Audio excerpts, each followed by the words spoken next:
আসসালামু আলাইকুম রহমতুল্লাহি ওবারাকাতুহু।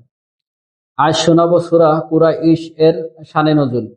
আল্লাহ রাসূল সাল্লাল্লাহু আলাইহি সাল্লামের বংশের নাম ছিল কুরাইশ।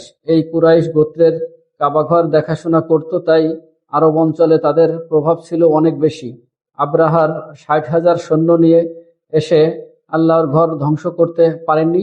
এর ফলে কাবা যে এক আল্লাহর ঘর এটা সবাই বিশ্বাস করতে লাগলো।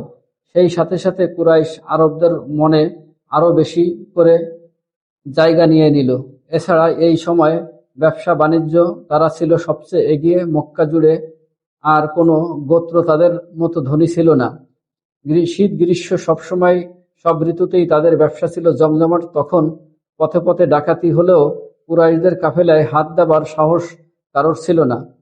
মোদ্দা কথা, শুধু আল্লাহর ঘরের খাদেম পরিচয়ে দারুণ গোটা মক্কা মেনে নিল তাদের এক কর্তৃত্ব। কিন্তু এত এত সাফল্য পাওয়ার পরও তারা আল্লাহকে ভুলে গেল, কয়েকটা নিষ্প্রাণ মূর্তির পূজা শুরু করলো। এ ব্যাপারটাই এদিকে ইঙ্গিত দিয়েই এই সূরাটি কুরাইশ নাজিল করা হয়।